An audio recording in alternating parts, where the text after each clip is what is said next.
The 8-year-old son of one of the most powerful chief executive officers in New York called me from a locked car and begged me not to tell his father. "Miss Carter," Noah whispered, his voice so thin that I almost mistook it for static. "He will find me if you call Dad." I stopped beneath the awning outside Hawthorne Elementary, one hand gripping my canvas tote and the other pressing the school crisis phone against my ear. Rain struck the sidewalk in silver sheets. A city bus hissed past the curb and sprayed cold water across my shoes, but I barely felt it. It was 10:31 at night. Hawthorne had hosted an evening workshop for parents of children with anxiety, and I had remained behind to finish 3 reports while the last custodian locked the East Wing. Noah Bennett had attended a smaller support session before the workshop. I had watched him leave with a substitute driver wearing a Bennett Global Identification badge. At the time, nothing about the man had seemed unusual. Now every detail returned at once. The dark coat, the silver watch, the way Noah had looked back at me before the security sedan pulled away. "Noah, where are you?" I asked. His breathing came too quickly. In, out, in, out. Each breath sounded smaller than the one before it. "I do not know. It is dark. The windows will not open." My pulse began hammering against my throat. Panic wanted speed. Children needed calm. "Put one hand on your stomach," I said. "Feel it move when you breathe." "I cannot." "You can. I am doing it with you. Breathe in slowly while I count to 3. Somewhere behind his voice, a warning tone chimed. 3 soft notes. Then silence. "What was that?" I asked. "The car keeps making that sound." "Is the engine running?" "No." "Are any lights on?" "One near the floor." "Can you see outside?" "The windows are foggy." "Use your sleeve. Wipe a small circle." Fabric moved against glass. His breath caught. Concrete walls. Yellow lines. A number 4. A parking garage. That narrowed almost nothing in Manhattan. "You are doing exactly right. Tell me what you can hear." He became quiet. For several seconds, I heard only rain tapping against the awning and the distant wail of a siren moving uptown. Then Noah whispered, "A train. It is loud enough to shake the car." "Anything else?" "A church bell. 2 times. 2 chimes at half past the hour." I knew a church near the West Side rail maintenance yard whose clock sounded across several nearby blocks. The yard was less than 4 miles away. "I think I know the area," I said. "How much power does your phone have?" 3%. "Save it. Try to send your location." "It says location unavailable." Whoever had placed him there had disabled the vehicle connection and probably the phone signal as well. "Look around the back seat. Do you see a red emergency instruction label?" I heard him shifting. "Behind the armrest." "Read the picture to me." A hand pulling a green tab. Armored transport vehicles sometimes used electronic rear locks, but safety rules still required a mechanical release. "Open the armrest and find the tab, but do not pull it yet. I want you to stay still until help reaches you." "Miss Carter, I am here." Dad trusts the people around him. His voice dropped until I could barely hear it. "I do not." The call ended. I stared at the dark screen for half a second. Then I ran. My old Subaru was parked across the street beneath a flickering lamp. I called emergency services through the hands-free system, gave the dispatcher every detail, and drove west. Officers and firefighters were sent to garages surrounding the rail yard, but there were 9 structures within 6 blocks. I repeated Noah's clues aloud. Concrete walls. Yellow lines. Level 4. Train vibration. 2 church bells. Then I remembered the 3-note warning tone. I had heard it earlier that evening when Noah's substitute driver opened the rear door. Bennett Global stored its secure vehicles in a private garage across from the rail yard. I gave the address to the dispatcher and turned onto 11th Avenue. The rain thickened, blurring traffic lights into red and gold streaks. I reached the garage 17 minutes after Noah's call. The entrance gate was beginning to close for the night. I ducked beneath it and ran up the concrete ramp while the dispatcher remained on the line. Level 2 was empty. Level 3 smelled of damp cement and gasoline. On Level 4, a train moved beyond the wall, shaking dust from the ceiling. Then I saw the black sedan beneath a broken fluorescent light. A small hand pressed against the fogged rear window. "Noah." I rushed to the door and pulled the handle. Locked. His face appeared behind the glass, pale and wet with tears. I pointed toward the center armrest. "Find the green tab. Pull it firmly toward the front of the car." He tried once. Nothing happened. "Use both hands. Lean back and pull." The train thundered past us. The church bell sounded twice. Noah gripped the tab and pulled again. A mechanical click echoed inside the door. It opened less than 3 inches. I pulled it wide, and Noah stumbled into my arms. He trembled so hard that his teeth clicked together. He did not speak. He buried his face against my coat and held on, as if releasing me would return him to the dark.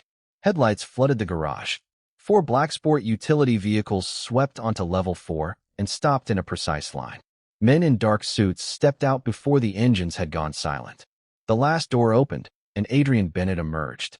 I had seen his face on magazine covers and financial news programs, always composed and unreachable. In person, he looked like a man who had built his life around never being surprised. His gaze moved from the open sedan to Noah in my arms. Then it settled on me. "Take my son," he said quietly. 2 security officers approached, but Noah tightened his arms around my neck. Adrian's expression changed for only a second. It was not anger. It was fear. "Who are you?" he asked. "Emily Carter. I am a student support specialist at Noah's school." "How did you find him?" "He called the school crisis line. I was carrying the on-call phone tonight." The entire garage seemed to become still. "My son has a private emergency number monitored by my security team."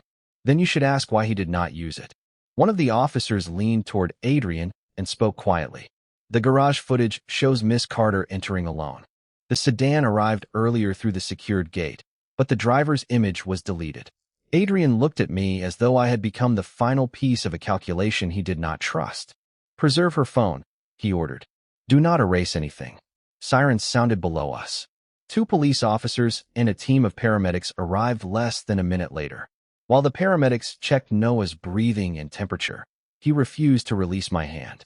I gave the officers my statement and showed them the call record. Adrian's security director provided access to the garage system, although I noticed that he answered every question with great care. Noah was medically stable, but when an officer asked who had placed him in the sedan, he stared toward the Bennett security team and became silent. Adrian knelt several feet away. "Noah, which person did this?" Noah lowered his face against my shoulder. "I do not know his name." "Did you see him?" Noah looked past his father toward the men beside the vehicles. "Someone from Dad's office did it." His words changed the air. The security officers stopped looking at me and started looking at one another. Adrian did not. His eyes remained fixed on his son, as if he were deciding whether he had heard fear or truth. When he stepped closer, Noah pulled away so sharply that Adrian stopped. That pause told me more than any business profile ever could. Adrian knew how to command a corporation. He did not know how to approach his frightened child. One officer reached toward Noah. "Please do not touch him without asking," I said. The man froze. Adrian turned toward me. "You are instructing my security team. I am asking you not to surround an 8-year-old who has just escaped a locked vehicle. You do not know my son. I know that he is shaking." Adrian removed his suit jacket and held it out. "He is cold." I took it because refusing would have punished Noah, not Adrian. I wrapped the jacket around the boy's shoulders. His grip loosened by less than an inch. After the paramedics cleared him for transport and the police completed their initial report, a detective agreed that Noah could return home while the investigation continued. A police vehicle followed us to Adrian's Upper East Side townhouse. Noah sat beside me in the rear seat, wrapped in his father's jacket, his hand closed around 2 of my fingers. Adrian sat across from us while city lights moved over his face. He answered several calls without raising his voice. Each conversation ended with another access log being preserved, another employee being located, and another vehicle being removed from service. Power followed him like a shadow. It filled the car. It did not comfort his son. We reached the townhouse shortly before midnight. I had expected luxury. I had not expected silence. The entrance hall was wider than my apartment, with pale marble floors and a staircase curving beneath a crystal chandelier. Security cameras watched from every corner. A keypad glowed beside the private elevator. Noah saw it and stopped walking. "No locked doors," he whispered. Adrian glanced at the elevator. "The system is for protection." Noah's hand tightened around mine. "We should take the stairs," I said. Adrian looked at me. "His room is 6 flights up." Then we walked 6 flights. He did not argue. By the 2nd floor, Noah's breathing had slowed. By the 4th, Adrian had removed his tie. By the 6th, none of us were pretending that this was normal. Noah's longtime pediatrician waited inside his bedroom with a private nurse named Mara Quinn, who had cared for him for 5 years. 2 security officers stood near the door. Noah stopped at the threshold. His room was large, bright, and filled with expensive objects that no child appeared to have chosen. Model airplanes lined the shelves. A telescope stood beside the window. A framed photograph on the dresser showed Noah at 5 years old between Adrian and a woman with copper-red hair. All 3 of them were smiling. "I need to examine him," the pediatrician said. Noah moved behind me. "Not with an audience," I replied. Adrian's expression hardened. "They are here to help." "Then ask Noah what help feels like." No one spoke. I crouched until my eyes were level with his. "Would you like the doctor to examine you if everyone else waits outside?" After several seconds, Noah nodded once. Adrian dismissed the room with a single gesture. Even he stepped into the hall. The examination lasted 12 minutes. Noah had mild dehydration, exhaustion, and fear that sat too deep for any medical instrument to measure. When the doctor finished, Noah climbed onto the bed and faced the wall. I waited until his breathing became even, then moved toward the door. His eyes opened. "Do not go. I will be outside. Promise." "I promise." The door closed behind me with a soft electronic click. A security officer placed my phone in an evidence bag at the request of the police detective. Another documented the contents of my tote while I watched. Adrian stood beneath a painting of a storm at sea. "Come with me," he said. The room he chose for our conversation was small compared with the rest of the house. Dark wood. 1 table. No windows. The door locked automatically behind us. I heard the click and thought of Noah. Adrian sat across from me. "You met my son 3 times. "Yes." "He called you instead of me." "He called the school crisis line." "Why did he trust that line?" "Because during our sessions, I listened without forcing him to answer." "You gave him the card tonight." "Every child in the support group received one." Adrian placed a printed copy of my school employment profile on the table. "Everyone who approaches my family wants something. I want to go home." For the first time, his expression almost changed. Then a voice came through the intercom. "Mr. Bennett, Noah is no longer responding to the doctor." Adrian stood immediately. We returned to the bedroom. Noah sat upright, staring straight ahead while the pediatrician called his name. His face was blank. Too blank. "Noah," Adrian said. "Nothing." I stepped into the room. "It is Emily." Noah turned toward my voice. His eyes found mine, and one hand reached across the blanket. I took it. The tension left his shoulders in a slow wave. Adrian watched every second. "I will remain until morning," I said. "On one condition." "Name it." I pointed toward the keypad beside Noah's door. "No automatic locks around him tonight." Adrian looked at the security system, then at his son. "Disable the bedroom lock," he ordered. The officer hesitated. "The protocol requires it during an active threat." "Disable it." The keypad went dark. I found paper and colored pencils in a cabinet and placed them on the bed. "Can you show me what happened after you left school?" Noah drew a road, a tunnel, and 3 figures beside the sedan. One wore a silver watch. One had no face. The third wore a bright red coat. Adrian leaned closer. All color left his face. "That is Vanessa," he said. I looked at the copper-haired woman in the photograph. "Who is Vanessa?" "Caroline's sister," Adrian replied. "My late wife's sister." He continued staring at the drawing as if the red coat had opened a door he had spent years trying to seal. "Vanessa Whitmore is the only family Noah has besides me." I pointed to the woman Noah had drawn. "Did she put you in the car?" Noah shook his head. "Did she see you?" He nodded. "Was she trying to help?" Noah pressed the red pencil so hard that the tip broke. "She said run." Adrian's head lifted. Before he could ask another question, a security officer appeared at the open door. "Mr. Bennett, Miss Whitmore has arrived." Adrian's posture changed. The uncertain father disappeared. The chief executive officer returned. "Keep her downstairs." "Not in front of Noah," I said. His gaze snapped toward me. "You do not give orders here." "Then consider it professional advice. If you question her like an enemy in front of him, he may stop communicating." Adrian looked at his son. Pride and fear crossed his face. "Fear 1. Bring Vanessa to the sitting room. No restraints. Leave the door unlocked." I stayed until Noah agreed to let Mara sit beside his bed. Then Adrian and I walked downstairs. The house had awakened around us. Security screens glowed in the hallways. Phones rang behind closed doors. Men discussed access logs, vehicle records, and employee locations in low voices. Adrian moved through all of it without slowing. I followed because Noah had trusted me, not because Adrian had invited me. Vanessa stood in the sitting room with rain shining on her red wool coat. She appeared to be in her mid-30s, with the same copper hair as Caroline. She looked like a memory that had walked back into the house. "Where is he?" she demanded. Adrian closed the door, but did not lock it. "He is safe." I asked where he is. "You were at the garage." Vanessa became still. "Who told you?" "Noah." Her face changed. Not guilt. Grief. "He remembers me," she whispered. "He remembers your coat," I said. Vanessa looked at me. "You are the school specialist." "Yes." "He called you." It was not a question. "Yes." She closed her eyes. Then he knew exactly what he was doing. Adrian stepped closer. "Explain why you were there." Vanessa reached slowly into her purse. Two officers moved forward.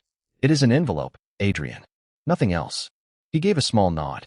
She removed a thick packet and placed it on the table. "I have been following Caleb Price for 3 weeks.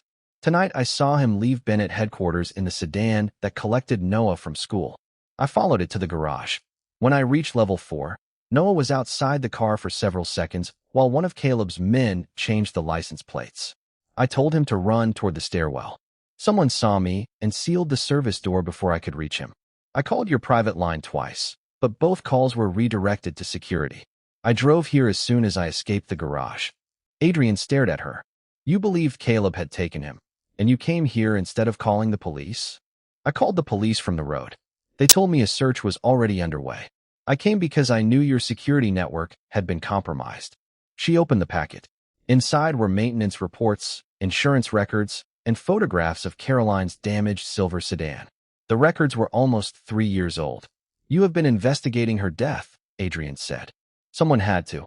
There was a police inquiry. The police reviewed the company records that your employees gave them." Vanessa removed one final page. Caroline's electronic locking system reported an unauthorized software command 17 minutes before she left the garage. The same security vendor installed the system in the sedan used tonight. I felt cold despite the warmth of the room. "You believe the incidents are connected?" "I know that the same internal authorization approved both vehicles." Adrian's voice became quiet. "Whose authorization?" Vanessa looked at him. "Caleb's." The name settled heavily between us. Caleb Price was the chief financial officer of Bennett Global, Adrian's oldest friend, and the man who had stood beside him at Caroline's memorial. "Caleb was with me for part of the night Caroline died," Adrian said. "He helped me raise Noah afterward." "That does not make him innocent," Vanessa replied. The silver watch in Noah's drawing flashed through my mind. Does Caleb wear a watch with a dark face and a divided metal band? Adrian looked at the maintenance report. "Every day. For the first time since I met him, his control looked less like strength and more like a wall cracking under pressure." "Noah drew what he remembered," I said. "He did not draw what anyone told him to see." Adrian faced me. "You have met him 3 times. You have lived with him for 8 years. Which one of us did he call?" The words struck harder than I intended. His expression closed. "Your judgment may not be objective. Your younger brother died in a vehicle accident when you were 17. Your graduate thesis examined childhood anxiety after sudden family loss." I stared at him. "You investigated me. Your school biography and thesis are public. You still used my worst memory to dismiss what Noah showed us. I am trying to determine whom I can trust. Trust is not something you discover by investigating everyone until they become afraid of you." She told me that Noah was keeping something important for her, but he never allowed anyone to touch it. Noah placed the car in my palm. "For the bird," he whispered. I closed my fingers around it. "I will keep it safe." Outside, dawn was turning the rain silver. I was halfway down the front steps when something rattled inside the toy. The missing wheel exposed a narrow, hollow space in the plastic. A tiny memory card rested inside. Adrian had opened the door behind me. 10 minutes later, we watched its contents on an offline computer in his office. The card held copies of financial documents and a short video recorded from Caroline's telephone, which had been placed on a low garage shelf. Caroline's voice came through first. "Caleb, the board will receive every account record tomorrow morning." Caleb stepped into view. His silver watch caught the garage light. "Give me the car keys," he said. Caroline refused. The image shook as she reached for the telephone. Caleb's final words came through before the recording stopped. There will not be a board meeting tomorrow. No one moved after the screen went black. Adrian stood behind the desk with both hands resting against the polished wood. He looked steady, too steady, the kind of stillness that comes when grief has found a new name. "Play it again," he said. I restarted the recording. When it ended a second time, Adrian stared at the screen. This proves that Caleb lied about seeing her that night. It does not prove exactly what happened afterward. Vanessa folded her arms. It proves that Noah remembered the correct man. Adrian looked toward the office door and then toward the upper floor where his son was resting. Caleb has access to every property I own, every security schedule, every company vehicle, and every emergency protocol. Then he may already know that we found the card, I said. Adrian turned toward the security officer near the wall. Who can view the office cameras? The officer hesitated. That hesitation was enough.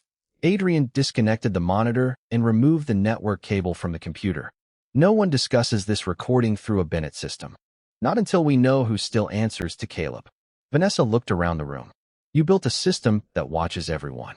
Someone learned how to watch through it. His voice remained quiet, but the truth inside it was louder than anger. The house had not protected Noah. It had mapped every path leading to him. Then stop using the system, I said. The network protects 300 employees and 6 major properties. It also told Caleb where your son slept. You are suggesting that I blind the entire company. I am suggesting that control and safety are not the same thing. Adrian walked to the window. Dawn spread across the rooftops. After several seconds, he began giving instructions. By 7 that morning, the public explanation was ready. Bennett Global would describe the garage incident as a suspected internal transportation breach while the police investigation remained active. Noah would be reported as medically stable but unable to identify anyone. Vanessa would leave the townhouse after an apparent disagreement.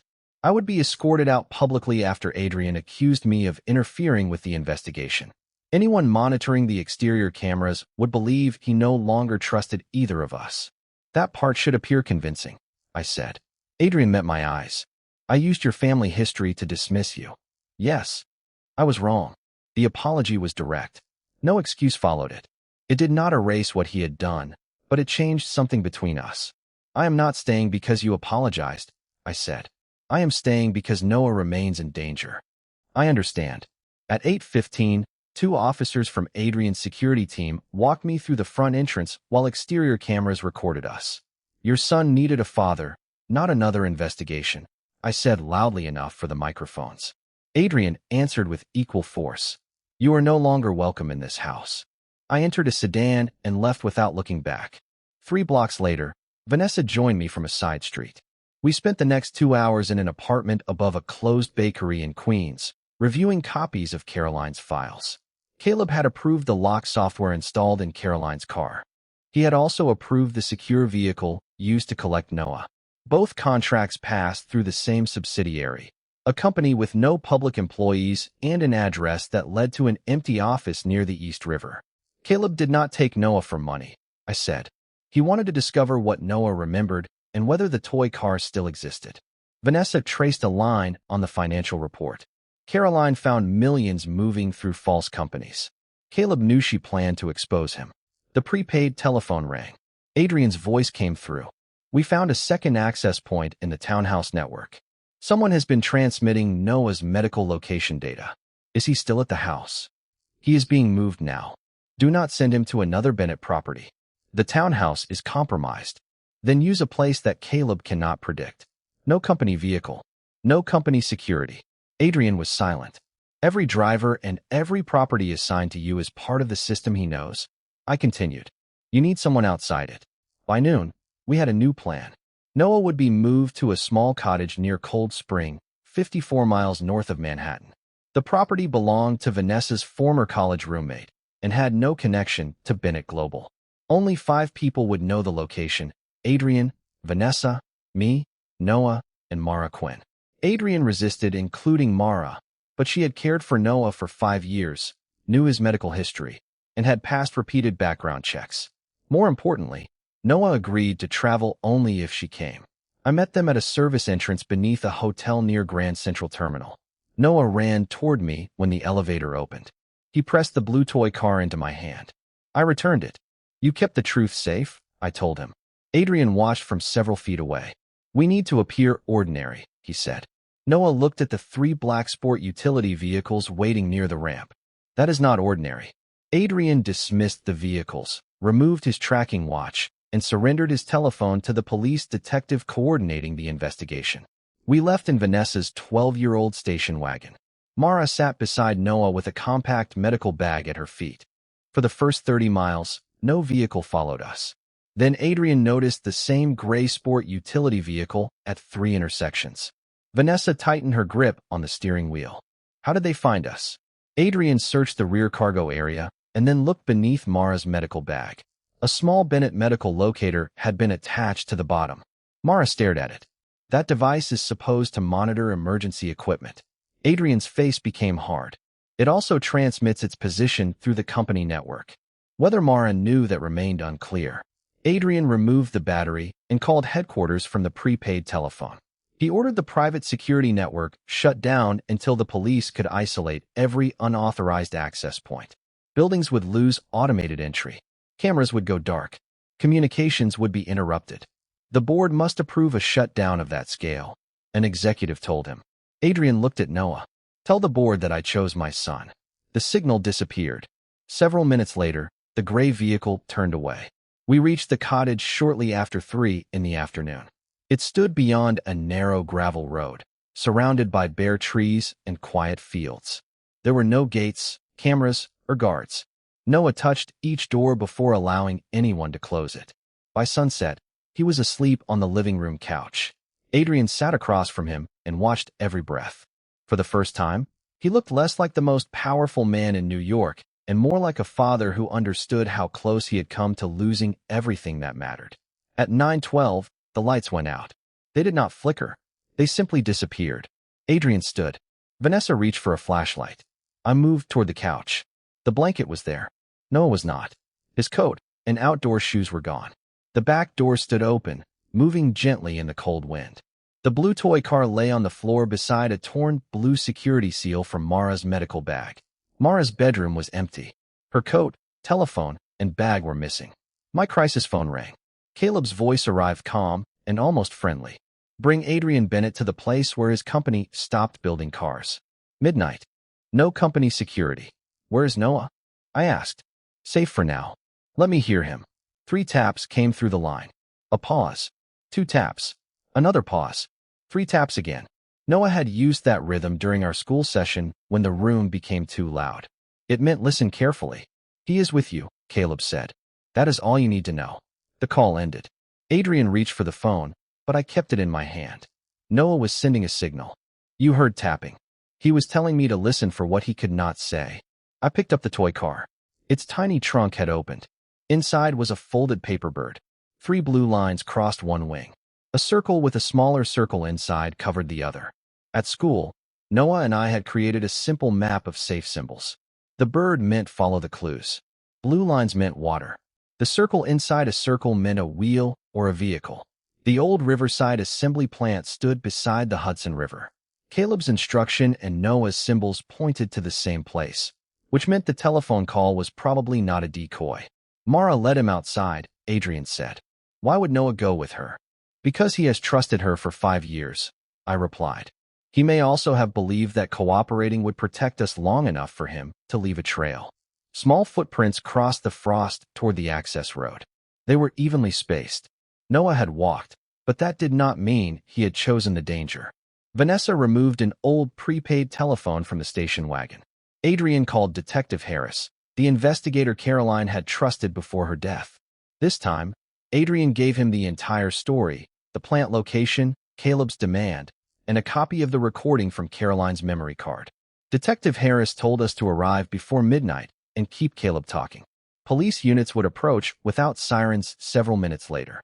The Riverside plant appeared beyond the river shortly before midnight, a wide brick building with broken windows and a faded Bennett Motors sign above the loading bay. The company had closed it 6 years earlier after Caleb recommended consolidating production elsewhere. We parked half a mile away and approached on foot. Wind moved off the water, carrying the smell of rust and rain. Inside, Emergency lights glowed along the floor. A row of unfinished prototype sedans stood beneath silent machinery. A paper bird rested on the hood of the nearest car. Another waited 50 feet farther down the assembly line. Noah had been leaving proof that he was still thinking clearly.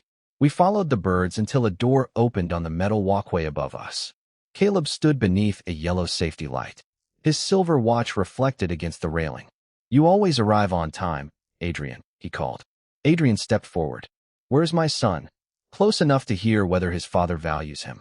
Caleb pressed a remote control. Lights illuminated a sedan beside a glass quality inspection booth. Noah sat in the locked rear seat.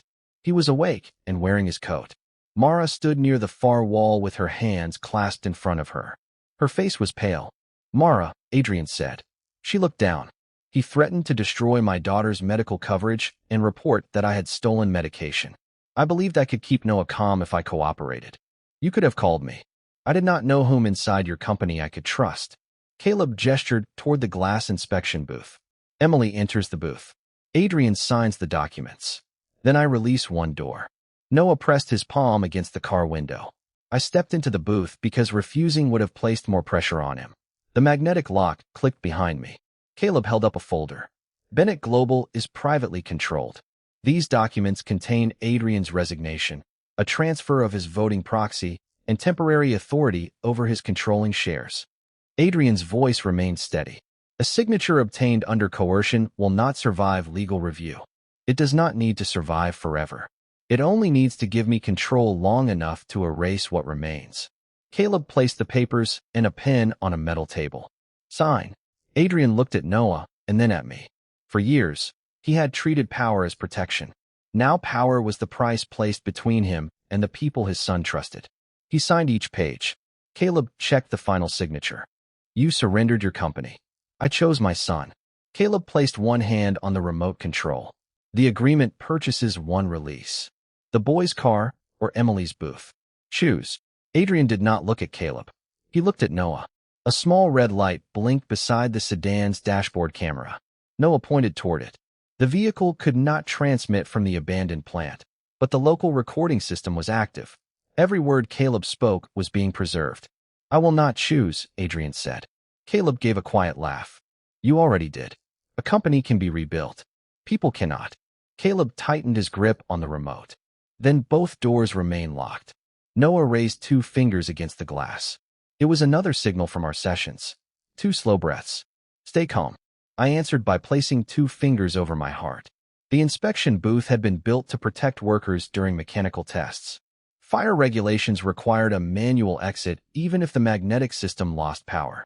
Near the floor, beneath a yellow cover, I saw the edge of an emergency release bar. Noah's sedan used the same armored transport platform as the first car. Its visible electronic controls had been disabled, but the mechanical release remained behind the rear armrest. "Remember the green tab," I told him. Caleb turned toward me. "Do not speak to him." I kept my eyes on Noah.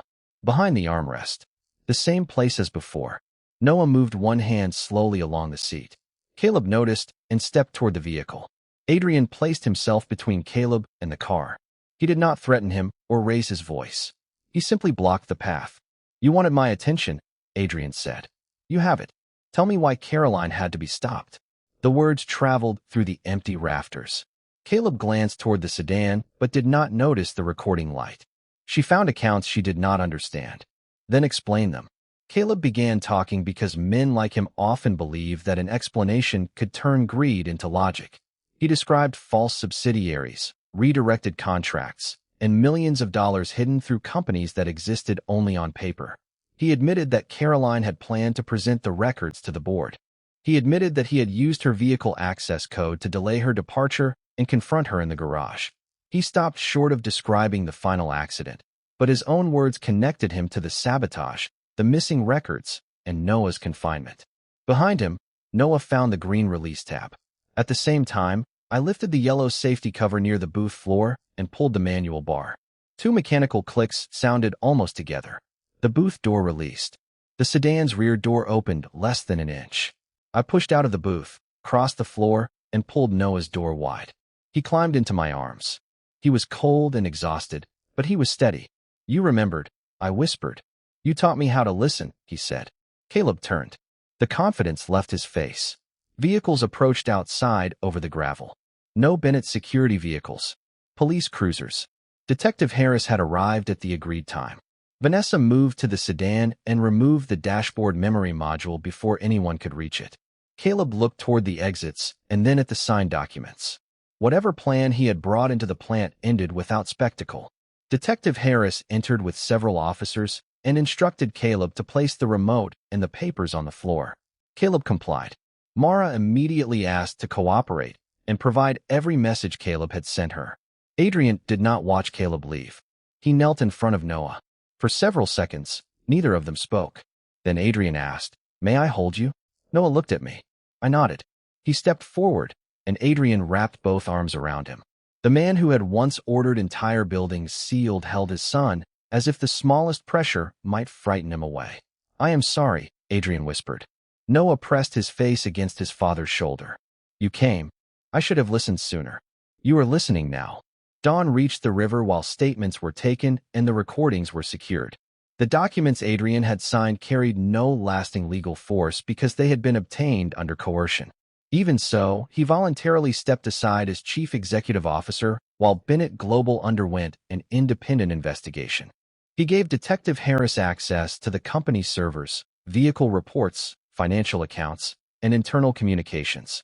He chose truth even when it placed the empire built around his name at risk. 3 months later, Caleb Price was awaiting trial on fraud, unlawful confinement, kidnapping, coercion, and evidence tampering charges.